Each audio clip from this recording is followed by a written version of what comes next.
Eh bien, bonsoir tout le monde, bonsoir dans la salle, aux gens de la salle, bonsoir aux gens qui nous écoutent à la maison. Bienvenue à la séance régulière du mois de juin. Alors, en cette belle journée d'été, alors finalement, on va avoir peut-être un été. Ça ne ressemblait pas à ça il y a quelques semaines, mais vraiment. Donc, on va se lever pour un petit moment de réflexion, s'il vous plaît.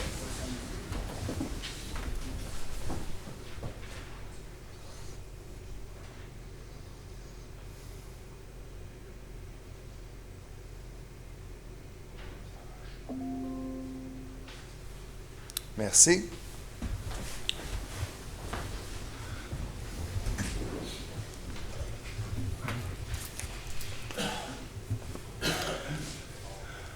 Alors, Madame la greffière adjointe, on va passer au point 1, point 2 pour la proclamation de la Fête nationale du Québec. Attendu que la Fête nationale du Québec permet de souligner l'identité et la culture québécoise ainsi que de nous rassembler pour marquer notre parcours commun en mettant de l'avant un thème commémoratif annuel.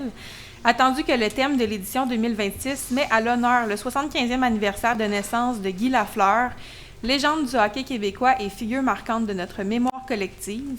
Attendu que la programmation de la Fête nationale sera bonifiée dans le cadre des célébrations du 175e anniversaire de la ville de Sainte-Julie, proposant notamment un spectacle d'envergure mettant en vedette Sarah Dufour, une zone familiale enrichie et une multitude d'activités destinées à raviver la solidarité et la fierté de tous. Attendu que la réalisation de ces festivités est rendue possible grâce à l'appui du gouvernement du Québec et de la Société nationale des Québécois Richelieu-Saint-Laurent, par conséquent, la ville de Sainte-Julie proclame, à l'instar de l'Assemblée nationale du Québec, le 24 juin 2026, la Fête nationale du Québec et convie les Julivillois à célébrer leur fierté en prenant part aux festivités du 24 juin prochain. Merci beaucoup, Madame la greffière adjointe. Alors, en 1.3, c'est la parole au public qui concerne l'immeuble au 1551 Chemin du Fer à Cheval, qui est le lot 5 880 792 du cadastre du Québec, situé dans la zone C245. Est-ce qu'il y a quelqu'un dans la salle qui veut intervenir sur cet immeuble? Non, ça va. Alors, on va passer immédiatement à l'adoption de l'ordre du jour. Il est résolu d'adopter l'ordre du jour tel que présenté. Je propose. Et je l'appuie. Donc, c'est proposé et appuyé. En 2.2, c'est l'adoption du procès-verbal de la séance ordinaire qui s'est tenue le 12 mai 2026. Il est résolu d'adopter le procès-verbal de la séance ordinaire du 12 mai 2026 tel que présenté. Je propose. Je l'appuie. Donc, c'est proposé et appuyé. En 3.1, c'est l'autorisation préalable de dépenses des membres du conseil municipal. Il est résolu d'autoriser la dépense liée à la participation des membres du conseil municipal à l'activité Gala Nomina présentée par Loisirs et Sports Montérégie qui aura lieu le 11 juin 2026 à l'Hôtel Impérial Boucherville au coût de 135 $ plus les frais de déplacement pour 2 membres, soit pour un total de 270 $. Je propose. Je l'appuie. Donc, c'est proposé et appuyé. En 7.1, approbation des listes des paiements à ratifier et des comptes à payer. Attendu les chèques émis ou annulés et les comptes à payer préparés durant la période du 8 mai au 4 juin 2026, soit la liste F 2026-11 pour les chèques à ratifier au montant de 1 234 209,07 et la liste F 2026-12 pour les comptes à payer pour un montant de 6 876 245,53. En conséquence, il est résolu de ratifier les paiements effectués et d'approuver les listes de comptes à payer F 2026-11 et F 2026-12 et d'autoriser le directeur général adjoint et trésorier à émettre les chèques nécessaires pour effectuer les paiements. Je propose. Et je l'appuie. Donc, c'est proposé et appuyé. En 7.2, maintenant, c'est une actualisation du taux de remboursement des frais de déplacement, abrogation de la résolution 22-290. Attendu que la politique relative au remboursement de dépenses prévoit que les employés de la Ville de Sainte-Julie qui utilisent leur véhicule personnel dans le cadre de leurs fonctions sont admissibles à recevoir un remboursement de dépenses pour frais de déplacement en fonction du kilométrage parcouru. Attendu que le conseil municipal juge opportun d'actualiser le taux unitaire fixé par la résolution 22-290, attendu que le conseil du Trésor a adopté le 1er avril 2026 la directive sur les frais remboursables lors d'un déplacement et autres frais inhérents, laquelle établit notamment un taux de remboursement à 65 sous du kilomètre pour les premiers 8000 km parcourus. En conséquence, il est résolu de fixer le taux de remboursement à 65 sous par kilomètre, et ce à compter de l'adoption de la présente résolution. Je propose. Je l'appuie. Donc, c'est proposé et appuyé. Donc, ce changement-là est un peu nécessaire étant donné que la gasoline, elle a baissé, mais vraiment, on est loin d'être revenu où ce qu'on était avant la guerre en Iran. Et ça reflète également là, les coûts d'usure des véhicules. On sait quand on va au garage, on a peur d'y laisser notre peau. Alors, donc, c'est un réajustement, puis on va suivre le gouvernement du Québec à cet effet-là. En 8.1 maintenant. Attribution et disposition d'un actif, acquisition et livraison d'une déchiqueteuse de branches, qui est le projet SA-26-26. Il est résolu d'attribuer le contrat SA 26-26 relatif à l'acquisition et à la livraison d'une déchiqueteuse de branches à la société Les Entreprises Douglas Power Tech Incorporées pour un montant total de 68 238,37 toutes taxes comprises, de financer cette dépense au montant total de 62 310,73 taxes nettes par le fonds de roulement et de rembourser ce dernier en versements égaux sur une période de 10 ans à compter de l'exercice financier 2027 et d'autoriser le directeur du service des infrastructures et gestion des actifs à disposer dans le cadre du présent contrat de la déchiqueteuse de branche de marque Vermeer de l'année 2004 suivant la réception de l'équipement de remplacement. Je propose. Je l'appuie. Donc, c'est proposé et appuyé. Donc, c'est en remplacement d'une vieille déchiqueteuse qui a rendu l'âme. Et donc, ça va servir pour nos besoins parce qu'on a beaucoup de parcs et beaucoup d'arbres. Et aussi pour des occasions extraordinaires, comme par exemple s'il y aurait une tempête avec des vents faramineux, donc déjà ramasser les branches dans les rues et tout ça, la déchiqueteuse va servir à cela. Et je tiens à rappeler que pour ceux qui ont des travaux plus importants à cet égard-là, vous pouvez, contre un certain montant, demander à ce que la déchiqueteuse de la ville aille chez vous. Là. Mais encore une fois, si c'est pour des branches de petits gabarits et tout, c'est toujours de bien les ficeler et de les mettre au bord de la rue en même temps que les résidus verts. Maintenant, en 9.1, au loisir, aide financière, soutien à l'excellence. Attendu la réception de demandes d'aide financière pour la participation des événements d'envergure de niveau international, national et provincial. Attendu que ces demandes sont conformes au volet numéro 2 pour le soutien à l'excellence de la politique d'attribution des subventions du conseil municipal. En conséquence, il est résolu de verser une aide financière aux personnes ci-dessous nommées afin de subvenir en partie à leurs frais de participation à des événements d'envergure, soit Lucas Cunha Milotte pour sa participation au championnat québécois de sport de trampoline au montant de 150 $, Selima Gara et Molka Gara pour leur participation au championnat provincial Volleyball Québec, Evie Croteau pour sa participation au championnat provincial élite de ringuette U19AA et au championnat canadien élite de ringuette U19AA pour un montant respectif de 150 $ et de 300 $.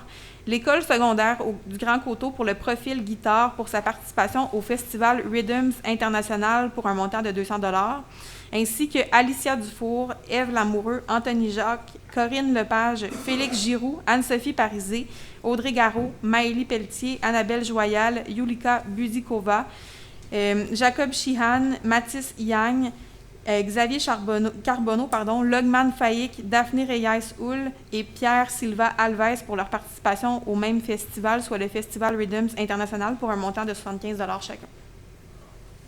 Je propose. Je l'appuie. Donc, c'est proposé et appuyé. En 9.2, c'est une demande d'aide financière au ministère de l'Éducation, programme d'aide financière aux infrastructures récréatives, sportives et de plein air. C'est le volet 1. Donc, ça concerne des infrastructures sportives récréatives pour l'implantation d'une patinoire réfrigérée couverte au parc Jules Choquet.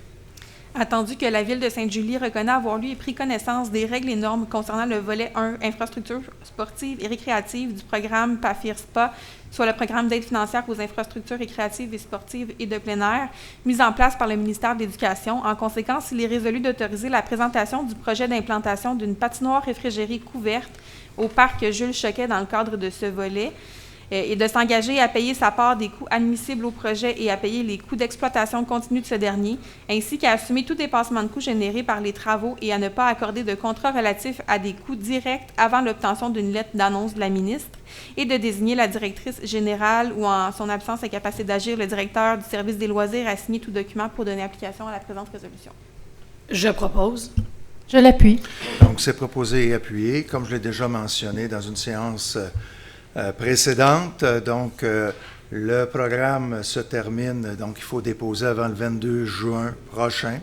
Donc, ce qu'on dépose, c'est un plan d'ensemble, sans aller dans le détail, qui est exigé par le gouvernement pour être analysé au cours des prochains mois.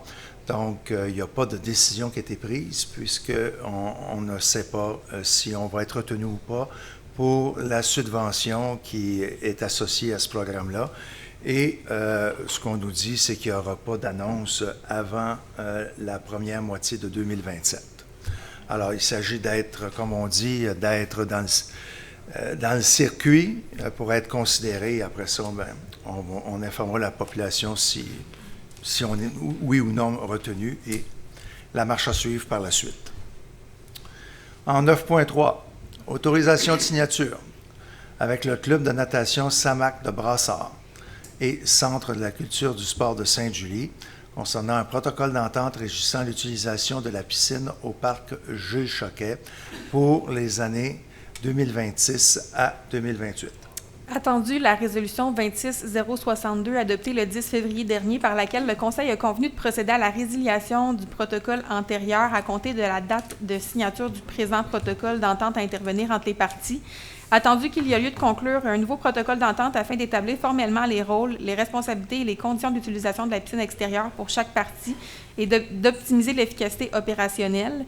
En conséquence, il est résolu d'autoriser la conclusion du protocole d'entente régissant l'utilisation de la piscine au parc Jules Choquet pour les années 2026 à 2028, à intervenir entre la Ville de Sainte-Julie et les organismes Club de natation Samac de Brassard Incorporé et le CCSSJ, soit le Centre de la culture et du sport de Sainte-Julie, pour la période débutant à compter du 10 juin 2026 et prenant fin le 1er septembre 2028, avec possibilité de reconduction automatique pour des périodes successives d'un an chacune.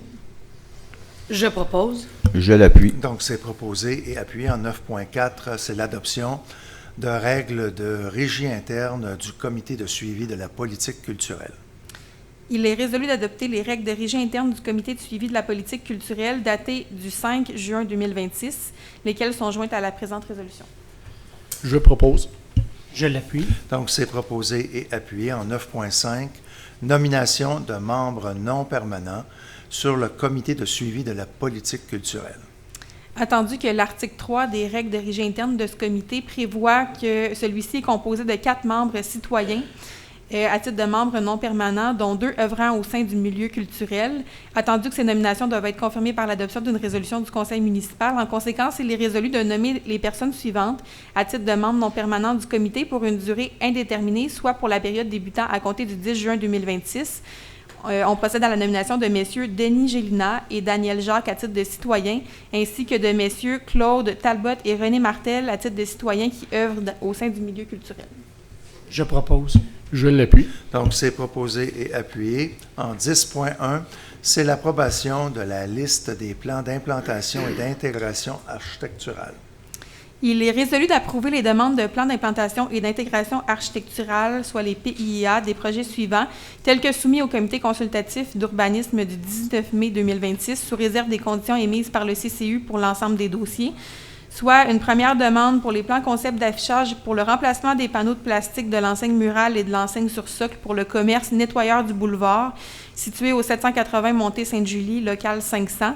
La demande pour les plans concept d'affichage visant le remplacement des panneaux de plastique des enseignes apposées sur la marquise du bâtiment ainsi que de l'enseigne sur socle commun pour le commerce Chouchou Boulangerie pâtisserie-café qui sera située au 780 Montée Sainte-Julie, local 300.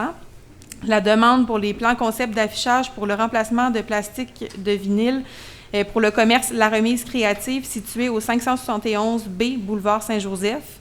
La demande pour les plans concept d'affichage pour le remplacement d'une enseigne lumineuse murale ainsi que de l'enseigne détachée sur poteau existante pour la partie Pétropass de la station-service Petro-Canada située au 2050 rue Léonard de Vinci. La demande pour les plans concept d'aménagement visant l'installation d'un auvent rétractable pour la propriété située au 566 rue Roch-Côté. La demande pour les plans concept de rénovation visant l'ajout d'une rampe d'accès en façade ainsi que la réfection du revêtement extérieur de la résidence qui est située au 1554 rue Principale. La demande pour l'installation d'un conteneur à apparence semi-enfoui pour matière organique pour le restaurant McDonald's situé au 1900 chemin du Fer à Cheval. La demande pour les plans concept de construction pour l'installation d'une remise comprenant 6 espaces distincts de rangement pour la propriété du 851 Montée Sainte-Julie. La demande pour les plans concept de construction soit pour l'agrandissement de la résidence par l'ajout d'un garage attenant et d'un étage pour la propriété du 424 rue de Dieppe. La demande pour les plans concept de construction pour l'agrandissement de la résidence par l'ajout d'un étage pour la propriété du 1791 rue de Bretagne. La demande pour les plans concept de construction, encore une fois, pour l'agrandissement de la résidence par l'ajout d'un étage pour la propriété située au 1823 rue de la Bretagne. La demande pour les modifications apportées au plan concept d'aménagement paysager pour l'aménagement notamment de 10 cases de stationnement pavées alvéolées du côté opposé du bâtiment pour le 125 rue Jacqueline-Beaulieu. La demande pour les modifications apportées au plan concept d'aménagement paysager soit pour l'ajout d'un mur de soutènement pour la piscine de la propriété qui est située au 775 rue Jacques-Sénécal. La demande pour les plans concept d'aménagement paysager visant un stationnement comportant 22 cases, la plantation de 22 arbres, ainsi que l'aménagement d'un conteneur de pièces métalliques pour la zone d'entreposage de la propriété qui est située au 1551 chemin du Fer à Cheval. La demande pour les plans concept d'aménagement paysager, soit pour la plantation de 17 arbres, en plus de ceux qui vont devoir être conservés et protégés pendant la réalisation des travaux pour la propriété qui est située au 860 Montée Sainte-Julie. La demande pour les plans concept de rénovation, soit le remplacement de l'ensemble des composantes de la galerie de la propriété qui est située au 629-631 Montée Sainte-Julie.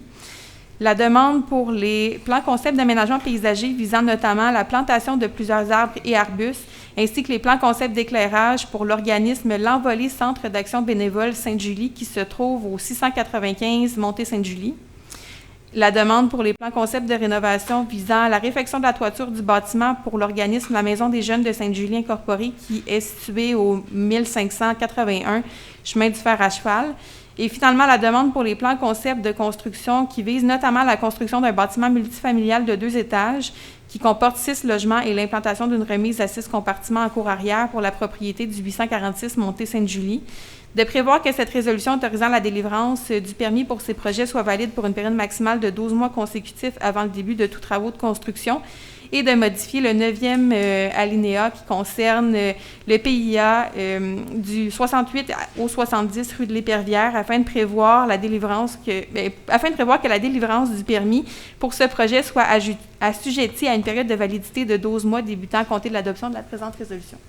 Je propose. Je l'appuie. Donc, c'est proposé et appuyé en 10.2.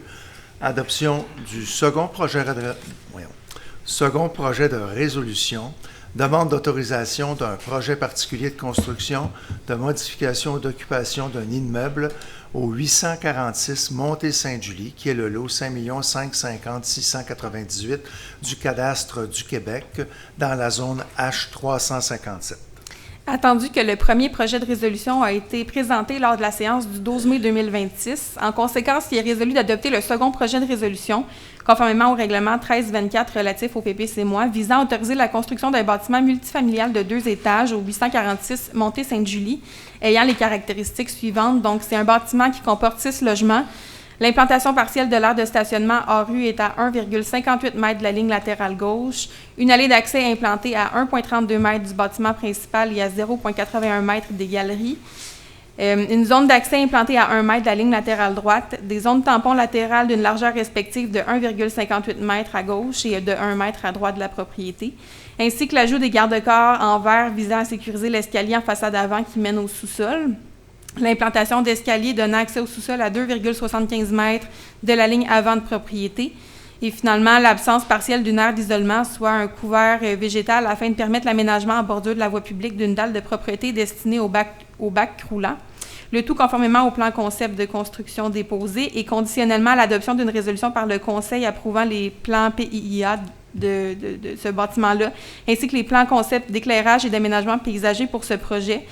C'est conditionnel également au dépôt des informations de drainage auprès du CCU, à la relocalisation de l'aire de gestion des déchets du côté droit de l'aire de stationnement arrière, au remplacement du revêtement extérieur initial en aluminium gris foncé par un revêtement plus pâle, à l'implantation en cour arrière derrière les cases de stationnement alvéolées d'une remise de 6 compartiments, et ce dans un délai de 24 mois suivant l'émission du permis de construction, à l'ajout de plantation à proximité du garde-corps ceinturant l'escalier en façade avant qui mène au sous-sol, ainsi qu'à l'installation de garde-corps en verre sur l'ensemble des façades du bâtiment afin d'en assurer son harmonisation.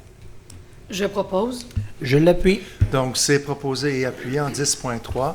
C'est une décision concernant la demande de dérogation mineure au 1551 chemin du fer à cheval, le lot 5 880 792 du cadastre du Québec, dans la zone C245.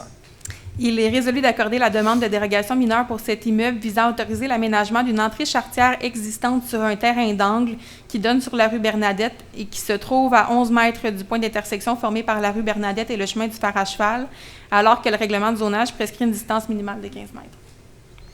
Je propose. Je l'appuie. Donc, c'est proposé et appuyé en 10.4.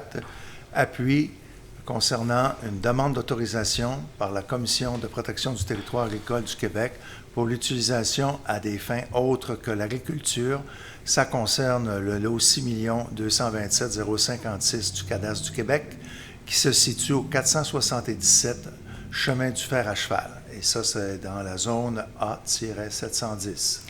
Attendu que les propriétaires ont soumis une demande d'autorisation auprès de la Commission de protection du territoire agricole pour le lot 6 227 056, qui est situé au 477 chemin du fer à cheval, attendu que la société Les Gazonnières Fairland Junior Incorporée est propriétaire du lot 6 227 057, qui lui est situé au 497 chemin du fer à cheval, attendu que cette demande vise plus précisément le lotissement et l'aliénation d'une superficie de 0,4 hectares du lot qui appartient aux gazonnières, afin de l'annexer au lot qui est situé au 477 chemin du fer à cheval, en vue d'une utilisation à une fin autre que l'agriculture de ce dernier.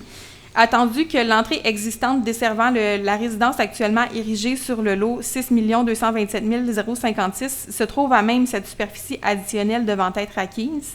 Attendu que cette démarche permettra de régulariser l'empiètement du lot 6 227 056 sur le lot 6 227 057 qui est adjacent, soit une situation qui subsiste depuis la vente de ce dernier en faveur de la société Les Gazonnières Fairland Junior Incorporée intervenue en avril 2025. Attendu que l'homogénéité de la communauté et des exploitations agricoles environnantes n'est pas remise en cause et que cette demande n'aura pas d'effet ou de conséquences néfastes sur le potentiel agricole du lot visé et des lots avoisinants.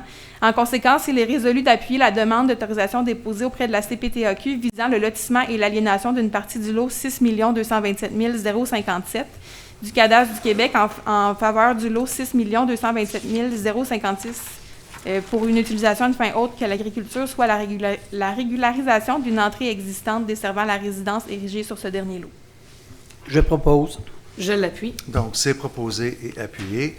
En 10.5, c'est un appui pour une demande d'autorisation à la Commission de protection du territoire agricole du Québec pour l'utilisation à une fin autre que l'agriculture, touchant le lot 5 550 217 du cadastre du Québec, situé au 1945 chemin de la Belle-Rivière, situé dans la zone A715. Attendu que M. Robert Provost a soumis une demande d'autorisation auprès de la CPTAQ visant l'utilisation de fin autre que l'agriculture du lot 5 550 217, correspondant à l'adresse civique 1945 chemin de la Belle-Rivière. Attendu que cette demande vise à régulariser l'aménagement d'un logement accessoire existant ayant les caractéristiques suivantes. Donc, c'est un logement qui est occupé par un tiers n'ayant aucun lien de parenté avec le propriétaire du logement principal. Il possède une adresse civique distincte, soit le 1945A chemin de la Belle-Rivière, et qui ne comporte aucun accès intérieur reliant le logement principal au logement accessoire. Attendu que l'usage H1 unifamilial est autorisé dans la zone A715 par le même règlement de zonage lorsqu'il bénéficie de droits acquis. Attendu que bien que les trois caractéristiques précitées dérogent aux conditions générales édictées au règlement de zonage 1101 et que c'est un logement accessoire situé en zone agricole, peut toutefois s'y soustraire sous réserve d'une autorisation accordée à cet effet par la CPTAQ. Attendu que, sous réserve de cette approbation, l'aménagement du logement accessoire proposé par le requérant est conforme à la réglementation municipale en vigueur. Attendu que l'homogénéité de la communauté et des exploitations agricoles environnantes n'est pas remise en cause et que cette demande n'aura pas d'effet ou de conséquences néfastes sur le potentiel agricole du lot visé et des lots avoisinants. Attendu que l'article 58.2 de la LPTAA mentionne qu'il existe d'autres endroits appropriés disponibles sur le territoire de la ville de Sainte-Julie en zone urbaine pour réaliser ce projet. Toutefois, l'usage visé par la présente demande demeure conforme à la réglementation municipale en vigueur. En conséquence, il est résolu d'appuyer la présente demande d'autorisation déposée par le requérant auprès de la CPTAQ visant l'utilisation à une fin autre que l'agriculture du lot 5 550 217 du cadastre du Québec, soit le 1945 chemin de la Belle-Rivière. Je propose. Je l'appuie. Donc, c'est proposé et appuyé. Au niveau de la réglementation, en 11.1, adoption du règlement 1149-28 qui modifie le règlement 1149 sur la tarification des différents services municipaux. Ce règlement a pour objet de modifier le règlement 1149 sur la tarification des différents services municipaux afin notamment d'indexer certains tarifs prévus aux sections finances et administration, greffe, infrastructure, urbanisme, loisirs et bibliothèques, d'harmoniser les frais applicables pour la transcription, la reproduction et la transmission de documents et de renseignements personnels, ainsi que ceux relatifs à la célébration d'un mariage civil ou d'une union civile, conformément à ceux publiés dans la Gazette officielle du Québec à cet effet, de réviser la tarification applicable à l'eau des bornes fontaines, à la location de salles au camp de la semaine de relâche, ainsi qu'aux pertes ou au bris d'un volume loué à la bibliothèque lorsque le prix d'acquisition est inconnu. Ce règlement permet également d'abolir la tarification des vignettes pour les véhicules de déneigeurs privés et d'exempter de frais associés à une demande de zonage pour une nouvelle construction lorsqu'elle vise exclusivement à la rénovation et l'adaptation d'un logement pour personnes à mobilité réduite. Ce règlement entrera en vigueur le 1er juillet 2026. En conséquence, il est résolu d'adopter le règlement 1149-28 modifiant le règlement 1149 sur la tarification des différents services municipaux. Je propose. Et je l'appuie. Donc, c'est proposé et appuyé.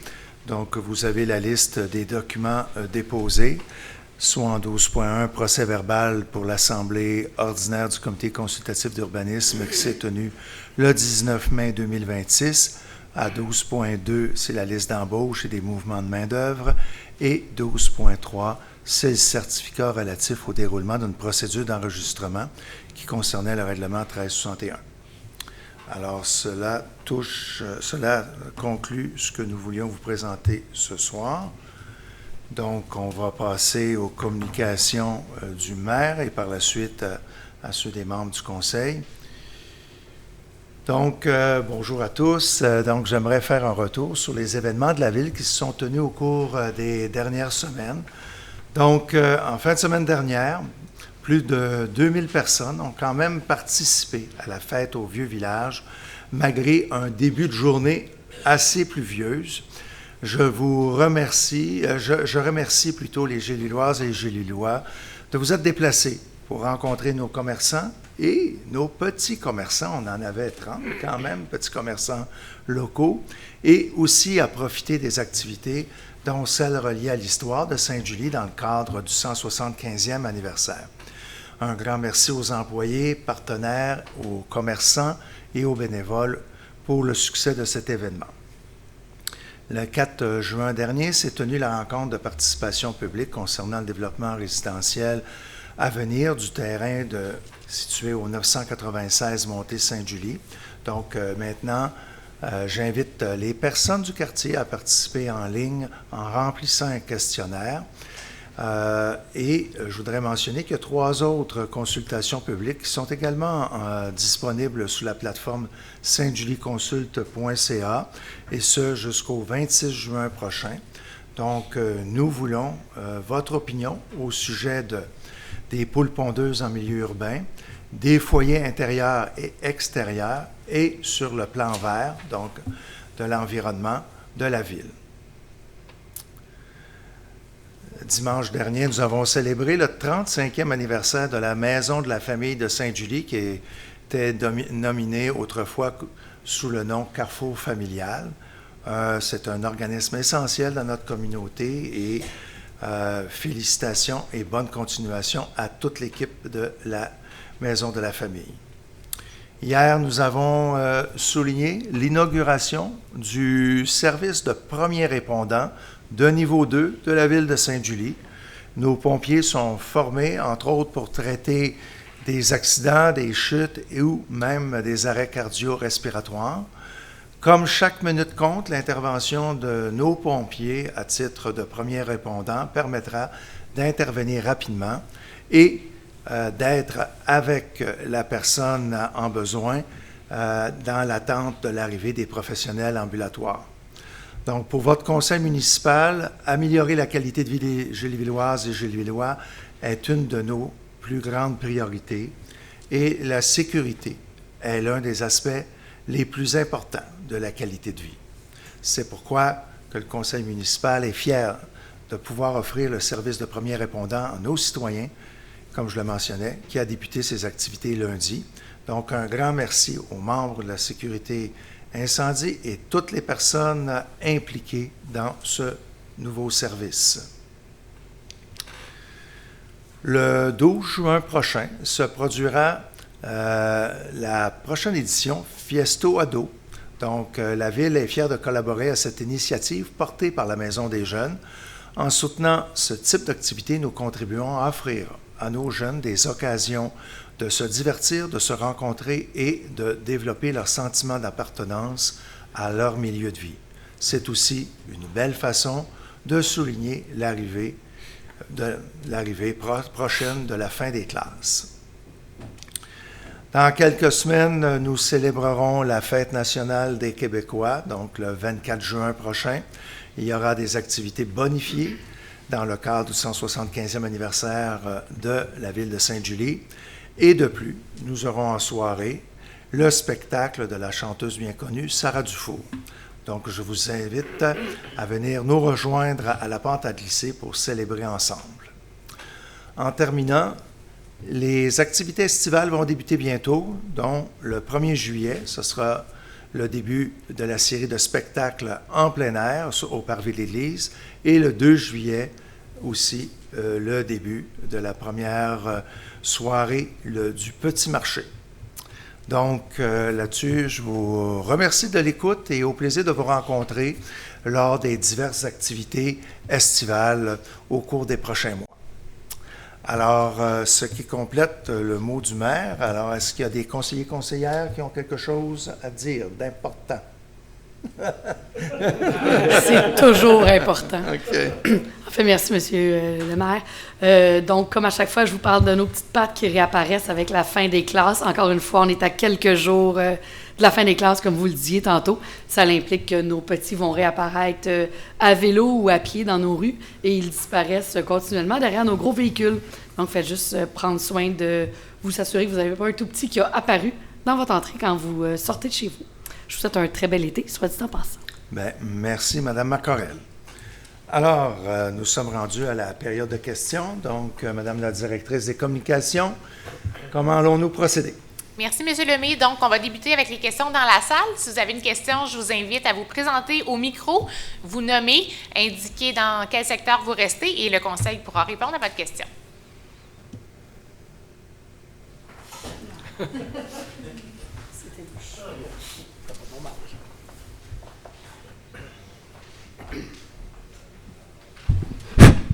Le feu d'artifice, il va-tu se faire dans le stationnement incitatif?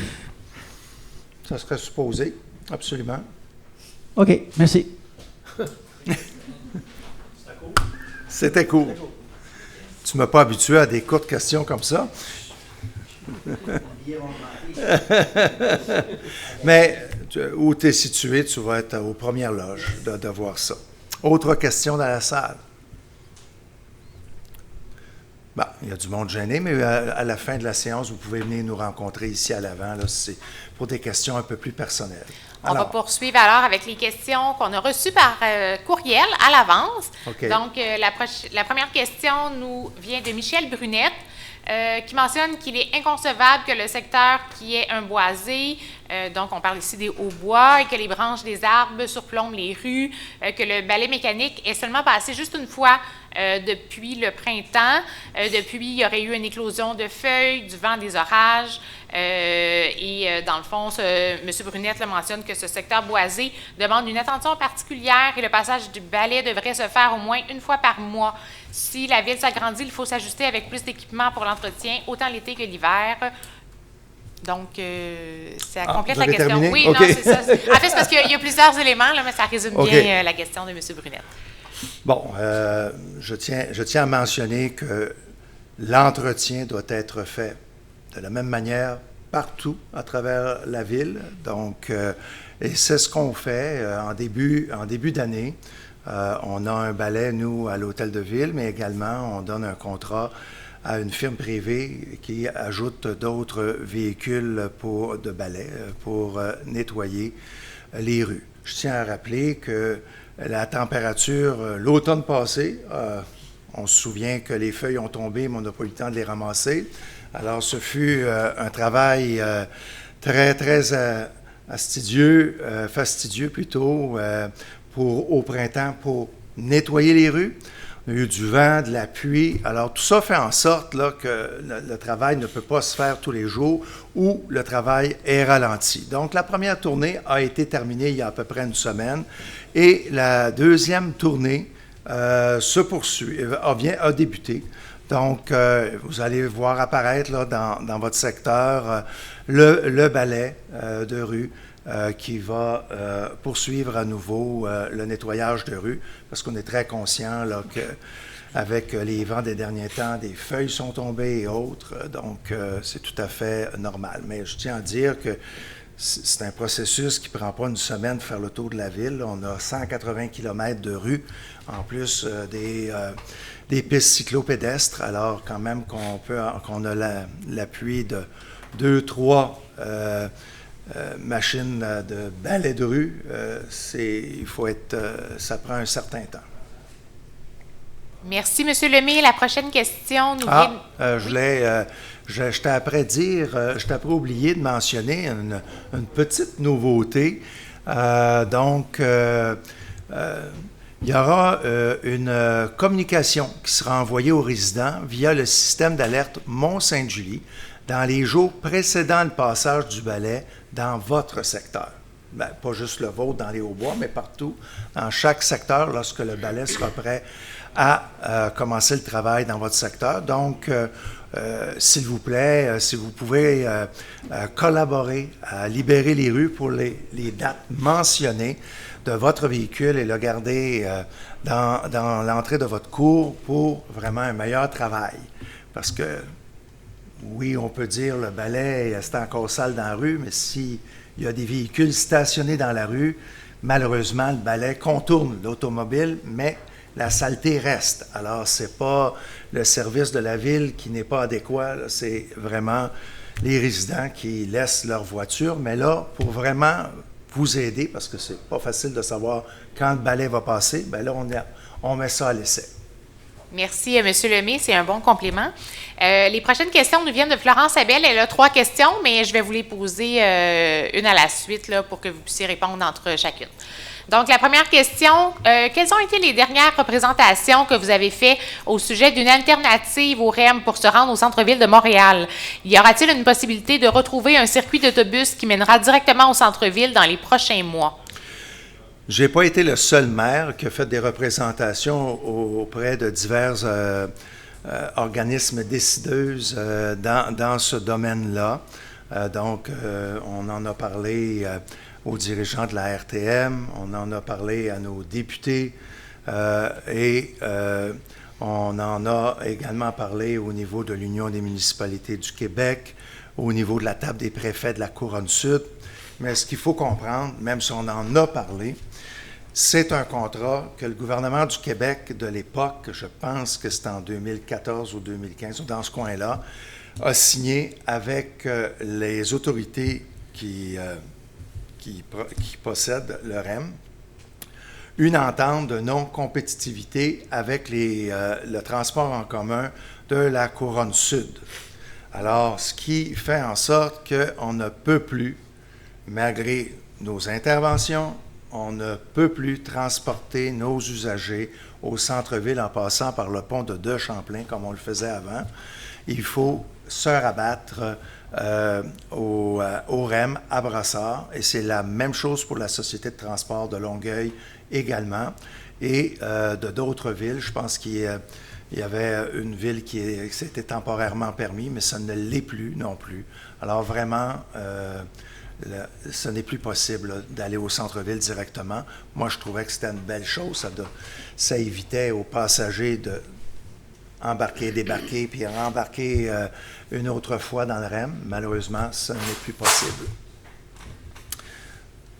Est-ce qu'il y avait une suite à tout? Oui, la prochaine question qui concerne un tout autre sujet. Est-ce possible de faire une demande d'ajouter dans l'application Trifacile, section Nouvelles consignes importantes, l'information que la déchiqueteuse n'est plus utilisée lors de la collecte des branches? Je l'ai appris lors d'une période de questions d'une séance du conseil précédente, mais je réalise en discutant avec mes voisins que l'information n'a pas été divulguée clairement aux citoyens et ceci aiderait à mieux comprendre les raisons des nouvelles consignes. Bien, on va en faire la demande à la MRC.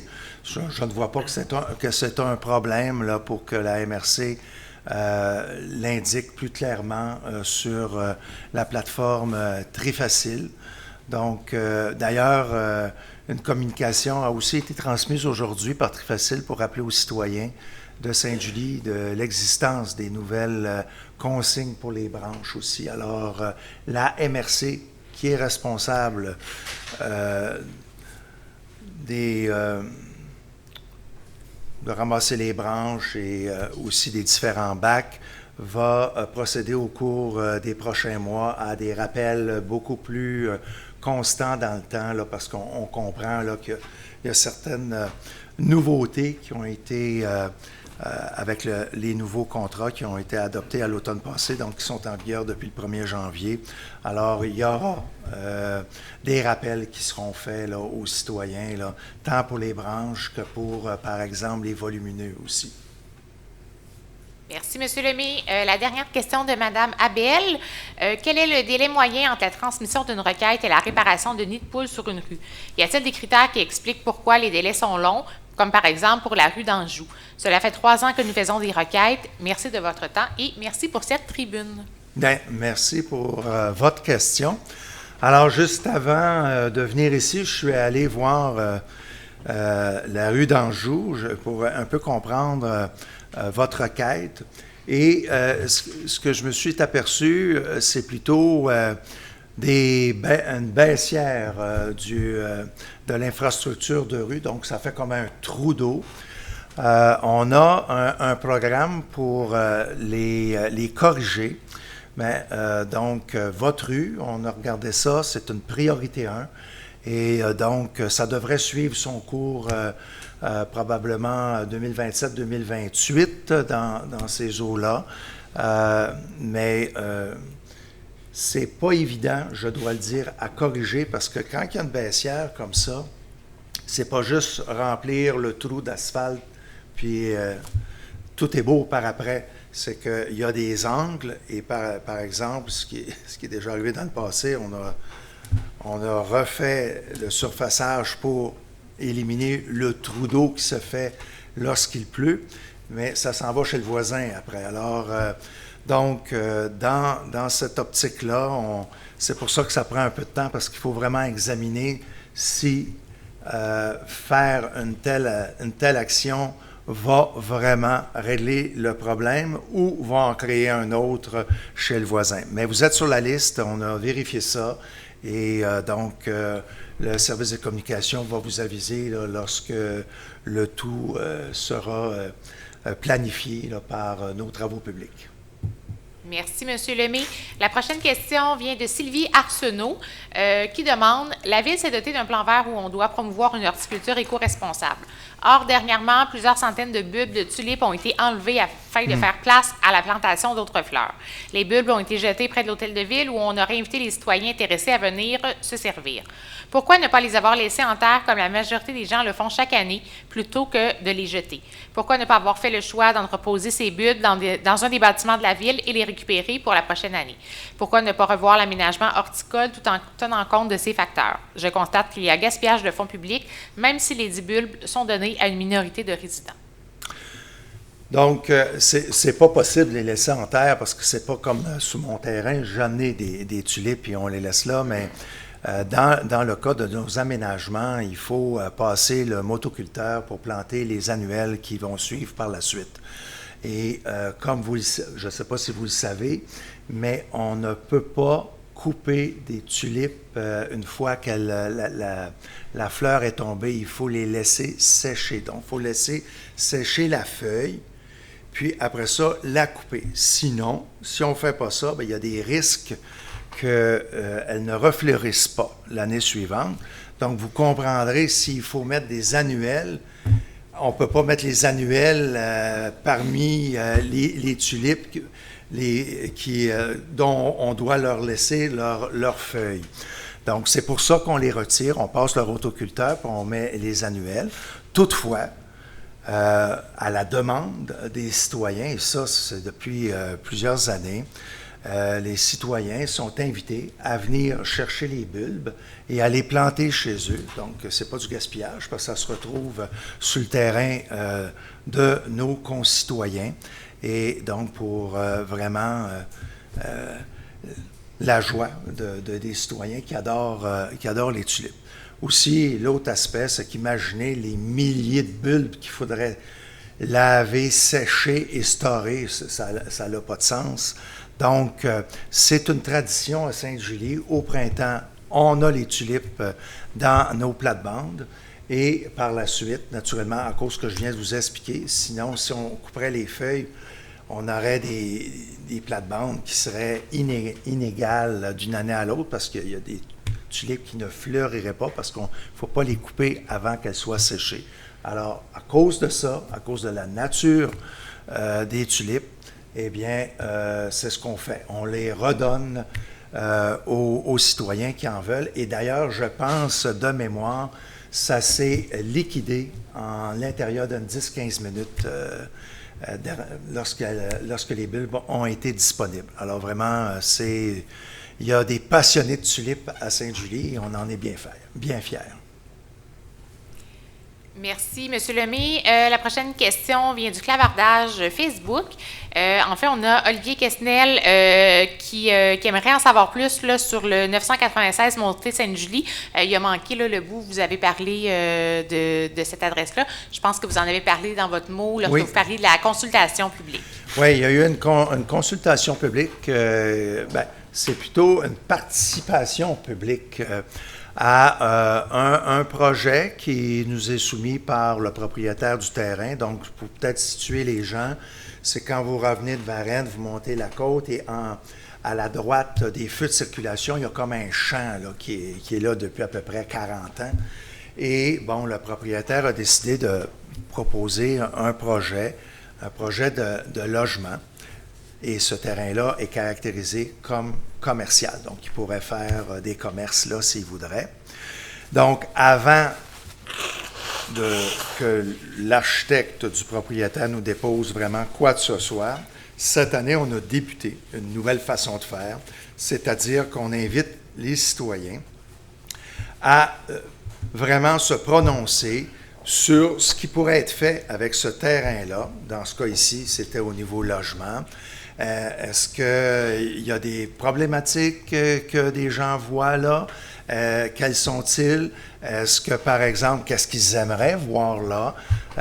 Donc, ça peut être le nombre d'étages, ça peut être des entrées charretières, toutes sortes de choses. Alors, c'est une soirée qui permet aux gens, en table ronde, les citoyens du secteur, de discuter ensemble et essayer de voir quelles seraient les conditions gagnantes pour un tel projet. Et ça, c'est la première étape. Par la suite, naturellement, il y a ce que j'ai mentionné ce soir. Si les gens n'ont pas pu participer à cette soirée-là, peuvent participer en ligne sur notre plateforme pour répondre aux mêmes questions qui ont été soumises aux participants de l'atelier participatif. Et on va colliger, c'est pas nous, on a un consultant qui s'occupe de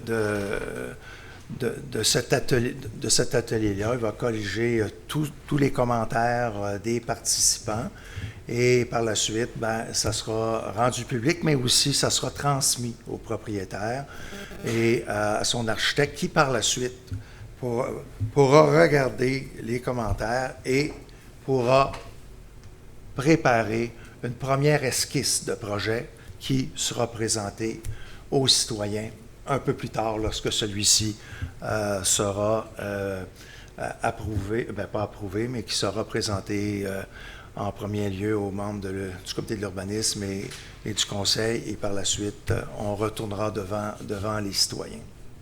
Donc, c'est quand même un processus de plusieurs mois. Merci, M. Lemay. La prochaine question vient de Joël Savaria qui demande « Allez-vous venir réparer le fossé de la rue Chemin de la Belle-Rivière? Vous étiez venu suite à un accident et des versements de produits dangereux en 2023. Vous aviez creusé et arraché le drain français avec une promesse de revenir pour en réinstaller un. » Eh bien, Joël, je n'étais pas au courant de ça. Peut-être que la directrice générale a peut-être quelques informations là-dessus. Vite comme ça, ce n'est pas un dossier que je connais Non particulièrement, M. Lemay, mais on va demander au service des travaux publics d'évaluer la situation puis revenir rapidement aux citoyens. Absolument. Donc, on va vous revenir, M. Savaria, là-dessus. Moi, je ne me souviens pas de ce que nous avons fait, là, tel que vous le dites. Alors, on s'en occupe. La prochaine question vient de Marie-André Desrosiers. Est-ce que le pavé uni près de l'église sera réparé? Ça défonce à certains endroits. Avec les activités estivales et du 175e, ça serait plus sécuritaire. Vous avez tout à fait raison. Ça fait quelques années que les membres du conseil se questionnent sur ce segment de rue-là qui, lorsqu'il a été approuvé, il y a plusieurs années de ça, une quinzaine d'années, on nous avait signifié qu'il n'y aurait pas de problème avec le pavé. Comme vous le notez, c'est plutôt dans le centre de la rue qui est amoché un peu. Alors, notre directeur des travaux publics est en contact avec la compagnie qui a produit ces pierres. Et puis, pour trouver la façon là, pour remettre ça naturellement à l'état que ça devrait être et sécuritaire. Dans l'attente, et la directrice générale me corrigera, je pense que pour la danse, on va recouvrir le pavé là, pour la sécurité de nos danseurs, n'est-ce pas? Soit ça ou une autre option, mais à tout le moins, on va faire en sorte d'améliorer la situation à court terme pour les gens qui participent à l'activité. Parfait, merci. Mais c'est sûr qu'on ne lâchera pas de morceau, là. Il va falloir qu'il y ait action qui se passe dans ce projet-là. Merci, M. Lemay. La prochaine question vient de Sylvain Cook qui demande « À quand un feu de circulation au coin de la montée des 42 et le chemin du Crépuscule? C'est 4 coins de rue achalandés. Dès 15h30, c'est la congestion.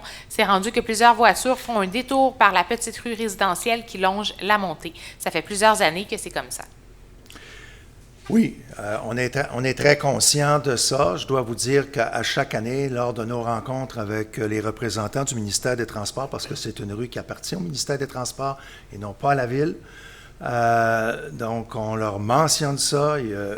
Ils ont regardé certaines options, mais la directrice générale me corrigera, mais semble-t-il, selon leur propre analyse, ils n'arrivent pas à la même conclusion que vous et moi où on pourrait faire quelque chose. Alors pour eux, Ça semble, la situation actuelle semble correcte. De plus, je tiendrais à ajouter que c'est un coin où la municipalité de Saint-Mathieu-de-Belleuil également a du développement résidentiel.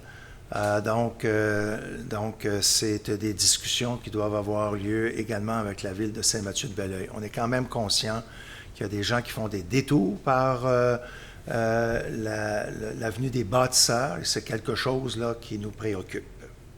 Est-ce que tu as quelque chose à ajouter, Bien, je peux peut-être compléter en disant que pour le ministère des Transports, le manque de fluidité ou la congestion routière, ce n'est pas un problème.